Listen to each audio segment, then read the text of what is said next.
po nila kung sino po ako at ano yung pagkatao ko. Yung nanay ko muntikan pang mahimatay, siya ay nagbabantay sa anak ko dahil nalaman niya na pinakulong ako. Ang tatay ko po, first time ko po narinig na umiyak ng ganun dahil hindi po niya matanggap yung nangyayari sa akin. Grabe po kasi yung ginawa nila sa akin, sir. Pinakulong po nila ako. Nawala po silang ebidensya na kinuha akong pera. Nagmakaawa ako sa kanila, lumuhod ako sa substation sa sukat. Sir, pasensya na po, nasa meeting kasi. Wala akong pakialam meeting mo. Pakinggan mo to, ha? Pakinggan mo. Makinig. Hey! Bakit inipit ninyo si Maureen, pinakulong ninyo ng 6 na araw? Talaga, nasa meeting ako. Wala ako. Layas! Kayong mga pulis dyan sa Muntinlupa, wala akong pakialam kung sinong happy ninyo, kung sinong pinagmamalaki nyo. Kaya payback time, tatandaan namin kung sino yung nanggipit kay Maureen. Hindi lahat ng mga pulis ay kalaban namin. Matitino ang iba. Pero may mga ibang pulpul lang talaga ang pag-iimbestiga kapalpakan. Kaya dyan ho kami galit. Inirereklamo ko po yung supervisor ko na si Gretel Castro. Na-short po ako sa kama. Nakikiusap po ako sa supervisor ko na babayaran na lang kung magkano po yung nasi-short. Hindi po pumayag yung supervisor ko na si Gretel Castro. Dinala po ako sa substation sa sukat po. Doon po, nag-file po sila ng qualified theft. Lumukod po ako sa harapan nila. Dalawa silang supervisor na si Lucilene Briones. Nagmakaawa po ako dahil pauwi po ako sa anak ko. Dahil bibinyagan po at magbe-birthday. Hindi po sila pumayag. Na-review ang CCTV namin, wala po silang nakitang kinuha kong pera. Nasa-short lang po talaga ako. Gusto ko po sana mabigyan ng hustisya yung ginawa nila sa akin dahil wala po akong ninakaw na pera sa patron. First time mo lang ba nagkaroon ng shortage? Ngayon lang po ako na-short, sir. May mga pagkakataon ba na kuminsan sumusobra yung sales mo na hindi mo mapaliwanag bakit? Nangyari ba yon? 2 beses po ako nag-over, sir. Hindi lang swerte, buenas dahil sa'yo. Yung ikay nagkaroon ng shortage, abay, himasrehas agad. Paghuhusga agad, pagnanakaw. Hindi ba nila tiningnan muna, may pagkakataon na nag-over ka, nakikita nila, credit dapat sa iyon. Kaya kuminsan nagkakamali ka na, nagkakamali yung customer, nakakamali yung bigay mo sa kanila, hindi mo sinasadya, at least nakikita nila honesty yun. Ilang taon yung anak mo magbe-birthday pa sana? Magwa 1-year-old, sir. Nung araw na yun na pinakulong ka ba, birthday ng anak mo that time? Kinabukasan dapat, sir, binyag niya, tsaka birthday niya po. Hindi tuloy na binyagan Opo. dahil ikay nasa kulungan. Opo, hindi po lahat po na-postpone, sir. Nung malaman ni mister mo na bisita ka ba? Opo, sir, hindi po sila natutulog para po maaga po silang makapunta sa akin. Para po maramdaman ko na lagi lang po silang naandyan sa akin dahil alam po nila kung sino po ako at ano yung pagkatao ko. Yung nanay ko muntikan pang mahimatay, siya ay nagbabantay sa anak ko dahil nalaman niya na pinakulong ako. Ang tatay ko po, first time ko po narinig na umiyak ng ganun dahil hindi po niya matanggap yung nangyayari sa akin. Grabe po kasi yung ginawa nila sa akin, sir. Pinakulong po nila ako. Nawala po silang ebidensya na kinuha akong pera. Nagmakaawa ako sa kanila, lumuhod ako sa substation sa sukat. Sa 2 supervisor po ako lumuhod, sir. Nagmamakaawa po ako na wag nila po ako ipakulong. Sobrang takot ko sa hindi po makakain, hindi ako makatulog. Feeling ko po ang daming nakatingin sa akin palagi. Saan ka nakakulong, Maureen? Nung 6 na araw? Sa PNP headquarters po ng Muntinlupa. Talagang inaakusan ka, magnanakaw ka, binulsa mo. Itong 2 bisor mo, parang ganon. Opo, sir. Lumuhod po ako sa kanila. Nakiusap po ako. Sabi ko, hinihintay ako ng anak ko dahil may pabinyag po ako at birthday po ng anak ko. Sinabi po nila sa akin na wag daw po ako makiusap sa kanila dahil yun daw ang protocol. Kailangan daw pong turuan ng leksyon. So, ang ibig sabihin ng hustisya ay sa kanila na. At yung mga bopol ng mga pulis, abay, teka muna, inaaresto ka na. Hindi ka ba sinabing kinakailangan kumuha ka ng abogado mo, iha? Wala. Wala pong sinabi, sir. Anong kapulpulan to? Kapulpulan ng ibang mga pulis natin. Hindi natin nilalahat. May mga bopol, tanga, estupido, gunggong. Kasi kung anong investigasyon ng pulis, magiging basihan ng piskalya yan. Kung mahinang investigasyon ng pulis na parusahan na yung pobre, ibabasura ng hukuman, ang mangyayari ngayon, abay, may balik yan. Pwedeng buweltahan yung sinasabing ng ape ng abuso doon sa pobreng inalipusta tulad ni Maureen. Ikaw ba'y binasahan ng Miranda rights mo sinasabi, ikay inaaresto namin, may karapatan kang manahimik, ang anumang mga bagay na sasabihin mo ay magagamit laban sa iyo. May karapatan kang kumuha ng abogado, kung wala, bibigyan ka namin. Sinabi ba sa iyo ng mga pulisyon? Wala po, sir. Basta't sinabi na Wala lang. po, sir. Ang sabi lang po sa akin sa pulis, tawagan ko daw po ang pamilya ko dahil hindi ako makakauwi. Kailan ka ni-release? Tuesday po.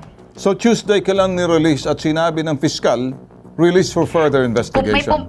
May pinapirmahan lang po sa akin, may naghatid po ng papel dun sa kulungan, sabi pakipirma daw po. Tapos nung nabasa ko po sa taas, release order. Tapos hinahanap na po yung family ko para asikasuhin na po yung papel.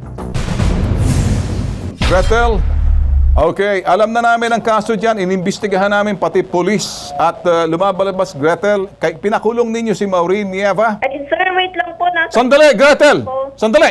Ano ang kasong isinampa ninyo rito kay Maureen Nieva na sinasabi ninyo kumuha ng 3,000 dyan sa sinasabing gas station ninyo? Sagot! Gretel! Gretel, naririnig mo ba ako? May karapatan kang sumagot, may karapatan ka manahimik.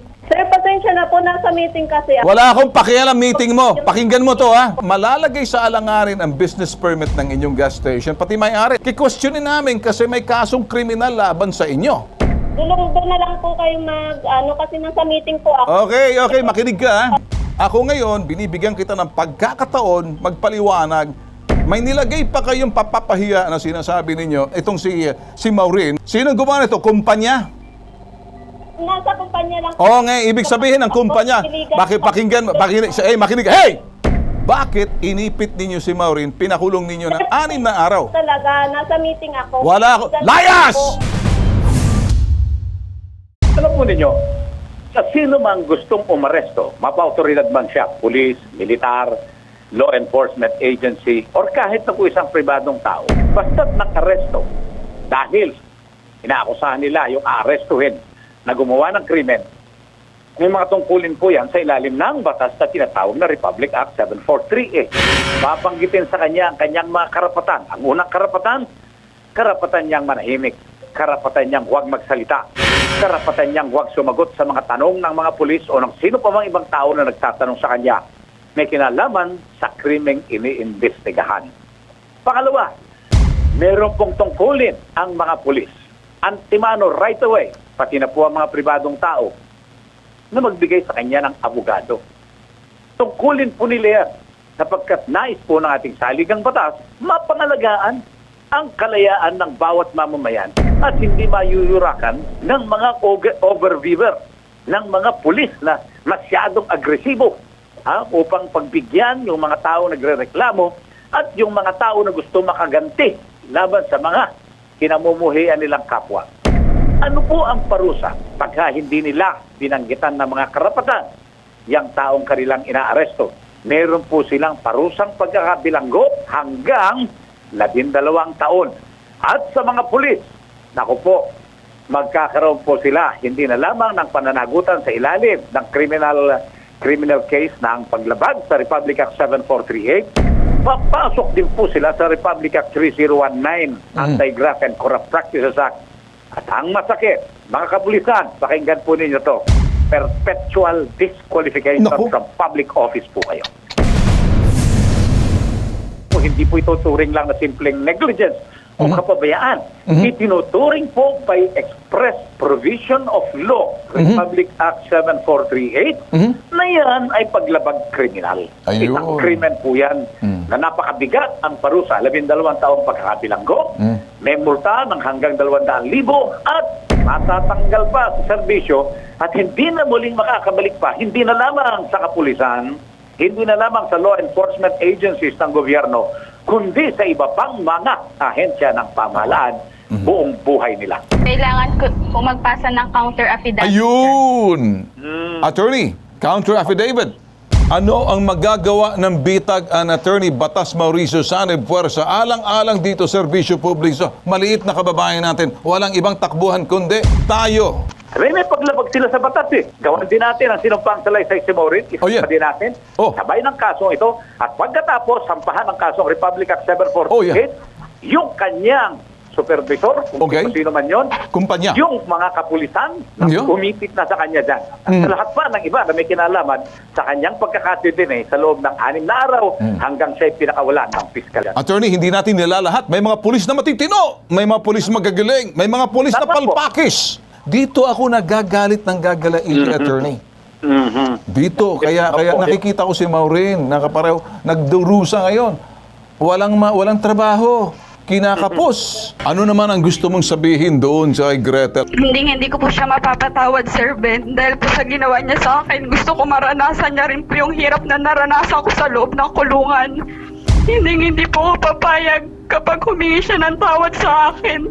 Dahil sobra-sobra po yung trauma ko. Hanggang ngayon hindi ako makakain, hindi ako makatulog. Ma'am Gretel, lalaban po ako sa inyo. Dahil wala kayong mapapatunayan, nagnakaw po ako sa company nyo. At sa Petro na pinapasukan ko, lalaban po ako. Ayan. Hindi ka namin papabayaan. Nandiyan kami sa iyo, Maureen. Relax ka na lang, okay? Opo, sir. Tuloy-tuloy ang Maraming laban salamat natin. po, Sir Ben. Alright, sige, Maureen. Okay, sige. Pag sinabi namin makukuha at makukuha mong hustisya, paninindigan ho namin yan. Kahit sino ho sasagasaan, wala ho sa amin kahit sinong talpula na Estas, Judas o Barabas na Satanas naglalakad sa lupa, babanggain ho namin.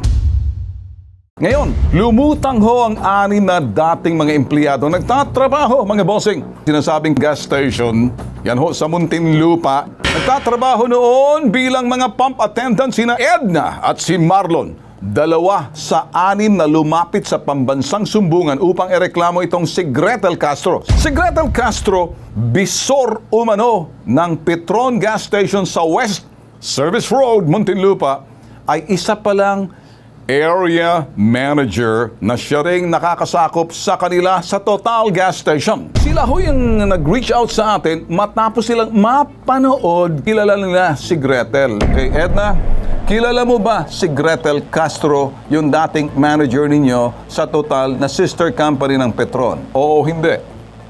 Opo, mapagmalaki po yan, masungit, parang may sarili pong mundo. Hindi po siya marunong tumingin sa maliliit na tao. So si Gretel Castro, area manager siya. Opo, Alright, 2 istasyon ang hinahawakan niya, yung Total at saka Petron, tama? opo. Lagi niya bang pinangangalandakan ng pangalan nitong mag-ama or sino man dito, yung anak na si Attorney Jose Arturo Tugade? Opo. Ano bang issue sa inyo? Pagtanggap ng tip sa mga customer na nasiyahan sa inyong pagsiservisyo? Dahil po kami tumanggap ng tip na 20 pesos, ayun po, in-issue na po sa amin yun. Bakit daw? Hindi po pwedeng tumanggap ng tip.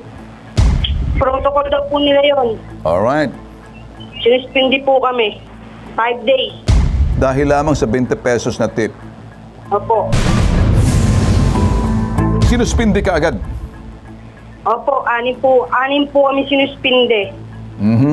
Pinag-IR po yung 6. Pagkatapos na nag-submit kayo ng incident report, anong ginawa sa inyo? Sibak agad?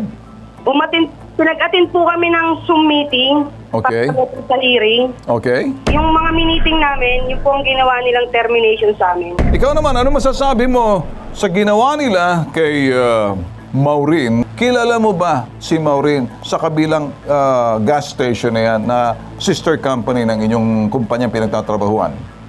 Opo, sir, kilala ko po yun kasi dati po siyang kaibigan, nakatrabaho po namin dito sa Total. Nakakwento niyo po si Maureen na ganun nga po, sir, babait naman daw po, magaling daw po makisama. Pinagmamalaki ba nitong si Gretel yung mga may-ari ng kumpanya na para siyang nakasandal sa pader na hindi siya pwedeng magalaw dahil pag-aari ng anak ni Secretary Tugade? Narinig niyo ba yan?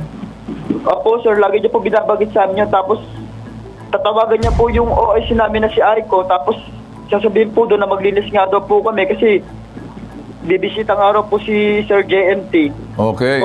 Pero hindi naman po. Pinaglilinis lang po kami ang buong kapaligiran. Tapos Okay. pinagtatabukan po. Maraming salamat sa inyo. Nakausap ng bitag si Asek Goddess Libiran. Yan ho, ang spokesperson ng Department of Transportation. At ipinarating ho natin itong sumbong na to para maging malinaw dahil pinagmamalaking protocol daw ng korporasyon. O naritong pag-uusap natin, ano? Pakinggan nyo ho. Narinig niyo na po yung side ni na nung company. Kaya nga kami pumupunta sa inyo kasi kinakaladkad nitong si Gretel na company protocol yan. Ang concern ko lang dyan, syempre si Sec Art kasi na walang kamaliman. Exactly. Do you understand the reason why we're calling? Itong mga tao na itong maliliit, nagsusumbong na. And hindi talaga namin alam to hanggang kaninang umaga. Kasi sinasabi, sir, mga ano yan, kala Secretary Tugade yan eh. Hindi, sige, kakausapin ko na lang siguro Okay. yung anak. Para lang, ang importante lang, ang nakikita ko lang na solusyon dyan, kailangan lang magsalita siguro sila para Yes, that's exactly what it Yun is. lang naman. Kakapasok lang ho ng text message ho mula kay ASEC Goddess Libiran ng DOTR. Ito sinabi niya, nakausap ko na si Jose Arturo tungkol ho doon sa presentanan. He understand where Sir Ben is coming from. And he told me to relay his sincerest appreciation to your team to informing us about the situation. Paimbestigahan daw yung aligasyon na ginamit ang pangalan ni Secretary Tugade. And he said he will never tolerate name dropping. Ayaw nila ng ganon. Okay. He already sought the explanation of his team and was informed that the matter is already under investigation by the appropriate authorities. He was also advised by their legal team not to comment on the issue. In this meantime, the investigation is going on. Mas maigi daw po matapos munang investigasyon. Pakiusap lang ni Jose Arturo, before you pass any judgment, please know the whole story first by going through the complaints, field fiscal's office. Lahat daw po yan informasyon, ebidensya nandoon. Kung may pagkakamali raw ang police officers sa proseso paghuhuli nila, mas makabubuti daw ang lokal na police mismo magpapaliwanag o magbigay ng pahayag. Lastly, if I may request, please leave Secretary Tugade out of this because he is not in any way involved. He already has a lot of plate problema, marami na raw, as far as public transport is concerned. Okay. Kumbaga, sabi na nitong si ASEC Libiran, walang kinalaman si Arjen Tugade. Maraming salamat sa pagsagot ninyo sa pamamagitan ng text, Attorney Arturo Tugade. Ako po si Ben Tulfo. Kung hindi tayo magkakilala, kami po'y tagapagtanggol ng mga inapit. Sinisiguro natin dito na yung mga inape, hindi na yuyurakan ng kalang karapatan dahil pag tayo makapangyarihan sa itaas, the more na dapat intindihin natin sitwasyon. Kaya nga may pampansang sumbungan. Kung sinasabi mo, ina-advise kayo ng legal team nyo, wala akong pakialam sa legal team nyo. Your legal team. No, we're not. We're not in the court yet. We're still in the fiscal's office. Magka-counter affidavit pa lang itong si Maureen na pinagtatanggol namin. Dahil dito sa party to, lalabas at lalabas to, lalaban ako sa inyo. Pag tinumayo ako rito, wala akong pakialam kung sinong kalaban dito. Tinabla nga. Kung kapulpulan ng pulis, dapat maintindihan mo, Attorney Arturo Tugade, na kapag mahina ang investigasyon, mahina, pulpul yung pulis na nag-imbestiga at nagamit ng bisor mo, yung pulis na hindi na nag-isip, hindi na nag-imbestiga, naghanap ng ebidensya, walang sapat na ebidensya, binasura ng hukuman as a public service program. I think you listen carefully dito because may nagrabyado rito. Whether you like it or not. Lastly, ako rin magsasabi sa iyo, hindi namin kinakaladkad ang pangalan ng tatay mo. Nakakaladkad ang pangalan ninyo. Nakaabot ho sa amin sa bitag na ito palang si Gretel ay nagtatago na raw ho sa Batangas.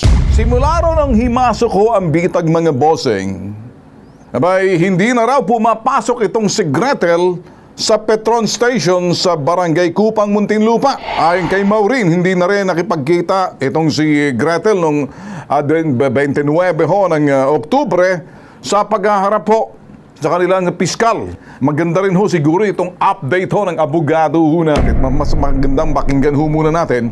Ito ho yung update ho ni Attorney Batas Mauricio. Siya hong humahawak sa kaso ni Maureen. Nagpadala po tayo ng ating tinatawag na entry of appearance with motion for extension of time na makapagsumite ng kanyang counter affidavit. Pagka hindi po pala na-submit ang counter affidavit sa unang araw ng paghaharap sa susunod na linggo, merong ganong kagad na nakaset para hindi na nagkakatagalan ang paghihintay ng piskal, ng nagrereklamo at ng inirereklamo. So nung pangalawang pagdinig po nitong usapin na ito, nakahanda na po tayo para sa ating counter affidavit at naisumiti po natin ang kanyang kasagutan. Isang dokumento at nagpapahayag ng complainant, ang Prophet Pilipinas Corporation, bilang sagot doon po sa counter affidavit na isinumiti po natin para kay Maureen, ay humihingi sila ng kapanahunan upang magsumite ng kanilang sagot sa sagot. Hindi lang isang sagot, dalawa pa. Oy, perfect. Makinig nga kayo din eh. Proseso na po ito sa ating mga piskalya. Gusto ko lang pong liwanagin na sa piskalya, meron din po na tinatawag na right to due process nung nagre-reklamo at saka nung nire-reklamo. Ano po ba yung right to due process? Kailangan po ang isang panig, kaya siya nagre-reklamo, inire-reklamo, mayroon siyang pagkakataon upang sagutin ang bawat pahayag ng kanyang katumbali. So ganito po ang nangyayari dito. Pero sa totoo lang, sa ating pong mga kaso sa piskalya, pag nagsumite na ng complaint o ng isang sinumpang salaysay para magreklamo ang isang partido at sumagot na yung inireklamo ng kanyang sagot sa kontra salaysay, tapos na po dapat. Pero ito, nakita ko dito, humihingi pa ng pagkakataong matanggap daw yung kanilang sagot sa ating sagot. Aha, abangan natin kung ano sasabihin ng piskal, pero tututulan natin to. Sasabihin natin sandali po lamang. Sobra naman to. Baka naman mamaya nyo yan, magkaroon pa ng mga karagdagang dokumento na naman na isusumite itong nagre-reklamo. Bakit po? Hindi ba sila kumbinsido sa naunang reklamo? Maureen, nakaabot ba sa iyo na itong si Gretel Castro hindi na raw pumapasok at nagbibigay sa atin ng tip na may ibang mga tauhan doon sa isang sa kumpanya na to na hindi na raw siya nakikita. Kaya lang, simula nung kayo'y magharap, ito ba'y nagpakita sa piskal? Noong November 5 po, sir, yung huling po namin sa piskal, hindi na po sila umattend. Kahit isang representative wala po pumunta. Ngayon, kahit isang representante nila sa kumpanya na sinasabing abogado daw nila, walang nagpakita ni isa. Wala na po. So ganito, ang tabayanan mo, yung restback na gagawin ng ating abogado. At yung abogado natin si Attorney Batas Mauricio, ang siyang kakana rito at inaantay na lang yung kanilang kasagutan, gumagawa sila ngayon ng mga dahilan kasi pinagtatakpan nila ang kanilang kalokohan. Alright, Maureen, medyo nag-iba ng aura mo. Mukhang hindi nakapareho ng dati. Problemado ka na. Mayroon ka bang sasabihin na bago kami dediretso dito sa aming resident lawyer na si Attorney Batas Mauricio? Gusto ko lang po sana na maparusahan din po si Gretel sa ginawa niya po sa akin. Kahit na po pagmamakaawa ang gawin niya po sa harapan ko, hindi po ako papayag, sir. Alright, malinaw na yan. Kaya nga naman si Gretel nagtatago, hindi mo malaman, patalon-talon na parang tipaklong. May sa Batangas, meron daw sa Bicol, at yun ang naging problema natin noon. Ngayon, Attorney, kami hihingi ng update sa iyo. Una po ay ang ating pagpapasalamat sa ating dakilang Diyos at tagapagligtas, ang pangalan ng Jesus, sapagkat minarapat niya na makamit ni Maureen ang tumulog dito po sa pambansang sumbungan, sa Bitag, kay Ginoong Ben Tulfo, upang ang maling akusasyon, ang akusasyong talaga namang walang naging batayan, ay mapawalang saysay. Dinismiss po ng Piskalya ng Muntinlupa City ang habla laban kay Maureen. At ang masarap po dito, ang kanilang sinabi, walang napatunayang kinuha, walang napatunayang ibinulsa, walang napatunayang ninakaw. Nakita po natin ang katotohanan ang Piskalya doon po sa Muntinlupa City ay tumayo sa patas na laban, tumayo sa kung ano ang binibigay ng batas. Kaya sumasaludo din po ako sa mga piskal diyan po sa Muntinlupa City sa kanilang naging patas na pasya sa kaso ni Maureen. Kami rin ho, Attorney Batas Mauricio, nagpapasalamat sa mga hakbang na ginawa ninyong pagtulong na rin at tulungan tayo rito alang-alag doon sa mga taong na abuso ng irakang karapatan. Ngayon, kung binasura na ho ng piskal at yung akusasyon nilang pinahiya nila, wag tularan magnanakaw, sa legal na aspeto, sa simpleng lingwahe na maintindihan ng mga tao, walang sino man ang pwedeng umakusat. Hindi mo papatunayan ano ang pwedeng gawin ngayon ng biktimang pinahiya tulad ni Maureen. Malaki po ang problema ng Perfect Corporation at saka po nung naghabla sa kanya, yung nagsulaysay. Sapagkat yan po, maliwanag, unang-una ay paninirang puri sa pamamagitan ng pagsisinungaling. So, medyo matindi po ito sapagkat paninirang puri, pagsisinungaling, at yan po ay may mga kaukulang kaparusahang pagkakakulong. Batay po sa revised penal code. Pero hindi po tayo nakatingin dito lamang paninirang puri at pagsisinungaling sa hukuman. Nakatingin po tayo sa mas mabigat na krimen. Yung pong illegal na aresto. Naku. Ito po yung nais nating bigyan ng pansin upang lahat po ng nakapanood dito sa BITAG na kung basta-basta sila kukuha ng tao, hindi po pwede na hindi nila ginaganap ang kanilang mga tungkulin. Una, upang ipaalam doon po sa kanilang pinipick up kung ano ang kanilang mga karapatan sa ilalim ng saligang batas. Pangalawa, hindi ho po pwedeng basta-basta na lang kukuha sila ng tao, hindi na pauwiin, ididitinin na nila sapagkat yan ay maliwanag na illegal arrest and serious illegal detention. Huwag natin kalilimutan, babae po ito. At pagka po babae, batay po sa Revised Penal Code of the Philippines, mataas po ang parusang pagkakabilanggo pagka dinitini ang babae niya. Naku. Ngayon lang sila nakatagpo. Attorney Batas Mauricio, maraming salamat po sa tulong po na ginagawa ni Sir Ben sa akin po. Tatanawin ko po malaking utang na loob yung pagtulong niyo po sa akin. Well, ngayon, attorney, paano natin ngayon parang David at Goliath din to eh. Napakaliit na si David pero lumalaban sa pamamagitan ng abogadong si Attorney Batas Mauricio at ang programang ito. Next step na gagawin natin, attorney, para dito. Hindi kaya na parang makakuha ng danyos to, pagbayaran niyang kumpanya, ay pasagutin itong si Gretel. Kailangan po kumilos ang BITAG, kailangan kumilos ang batas at syempre sa pakikipag-ugnayan ni Maureen at ang mga nabibiktima. Ngayon pong meron na tayong kapasyahan na nagsasabing walang batayan yung mga akusasyon at ginamit pang batayan sa pag-aaresto dito kay Maureen. Dapat lamang po na magsampa din ang kaso si Maureen upang sa ganoon, ito pong mga binabanggit nating paglabag sa batas nitong kanyang employer, yung Gretel, yung Perpet, ay dapat lamang po na sila ay mapanagot. Ang inuuna ko pong tinitignan dyan yung illegal arrest sa ilalim ng Republic Act 7438 at saka po yung serious illegal detention dahil babae po itong kanilang kinuha at pagkatapos sa pilitang kinulong nang wala namang batayan. So kami po ay maghahanda upang maisampa ang kaso at hihilingin ko lang po dito kay Maureen na medyo makipag-ugnayan po ng madalas sa atin upang may handa po ang habla. Ang akin pong panukala dito po sa BITAG at dito po kay Maureen at sa lahat po ng mga biktima ng kanilang mga employers.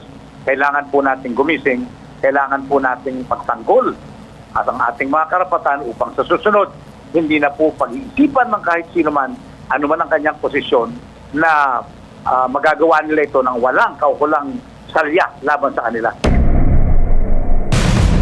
Gretel, it's payback time. Pasensyahan tayo. Ano yung ginawa mo sa akin, mararanasan mo rin ngayon. Mas malalak pa. Alam mo yung kantang, It's my turn. Okay. Sige, pinasisihan lang kita. At maganda yung aura mo ngayon, ha? Ibang-iba yung itsura mo nung ikay lumapit sa amin. Okay. Huwag ka matakot pag kami na. Inapi ka. Inabuso ka. Niyurakan ka. Di ba? Bahala na kami sa'yo. Maraming salamat po. God bless po. Walang naman. God bless you as well. Ito ang nag-iisang pambansang sumbungan, BITAG.